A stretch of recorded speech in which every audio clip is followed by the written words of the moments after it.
Hi friends, welcome back to our channel. ఈరోజు మన వీడియోకి వచ్చేసరికి ఎంతో ఆరోగ్యకరమైన వెరీ డెలీషియస్ బనానా జ్యూస్ అనేది ఇంట్లోనే సింపుల్గా ఏ విధంగా ప్రిపేర్ చేసుకోవాలనేది అయితే ఈ వీడియోలో నేను మీకు చూపిస్తున్నానండి.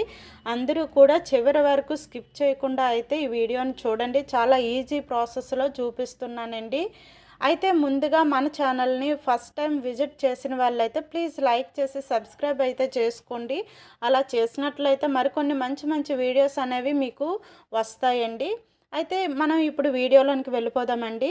ఈ బనానా జ్యూస్ కోసం అయితే నేను ఒక బనానా తీసుకున్నానండి. అలాగే సీడ్లెస్ డేట్స్ ఒక 6-7 తీసుకున్నానండి. ఎందుకంటే నేను ఇందులో షుగర్ యాడ్ చేయకుండా మొత్తం నేను డేట్స్తోనే చేస్తున్నానండి. మీకు కావాలనుకుంటే షుగర్ని యాడ్ చేసుకోవచ్చండి కొద్దిగా. కానీ షుగర్ హెల్త్కి అంత మంచిది కాదు కాబట్టి నేను డేట్స్నే యూజ్ చేస్తున్నానండి.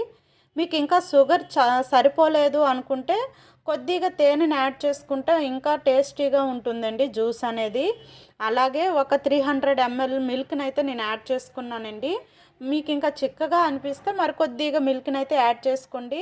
టేస్ట్ అయితే అదిరిపోతుందండి, చాలా బాగుంటుందండి. ఎందుకంటే మనం ఇంకా వేరే ఏవి కలపలేదు కాబట్టి చాలా బాగుంటుందండి. ఇందులోనికి మీకు కావాలి అనుకుంటే డ్రై ఫ్రూట్స్ కూడా యాడ్ చేసుకుంటే ఇంకా డెలీషియస్గా అయితే ఉంటుందండి. చూడండి, ఇక్కడ పైన మనం కొద్దిగా డ్రై ఫ్రూట్స్, డ్రై నట్స్ అనేవి మనం యాడ్ చేసుకుంటే చాలా టేస్టీగా ఉంటుందండి.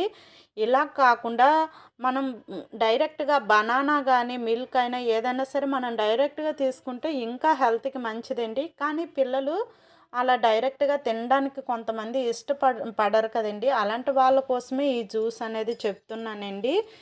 డైరెక్ట్గా తింటే ఇంకా మంచిది. అలా కాకుండా ఉన్న వాళ్ళకైతే మాత్రం ఈ విధంగా జ్యూస్ చేసి పెట్టండి. చాలా హ్యాపీగా తినేస్తూ తాగేస్తూ ఉంటారండి. ఈ వీడియో మీకు నచ్చినట్లయితే ప్లీజ్ లైక్ చేసి సబ్స్క్రైబ్ అయితే చేసుకోండి. అలాగే ఇంకొన్ని మంచి మంచి వీడియోస్ వస్తాయి, వాటిని కూడా చూడండి. Thank you friends, thank you for watching.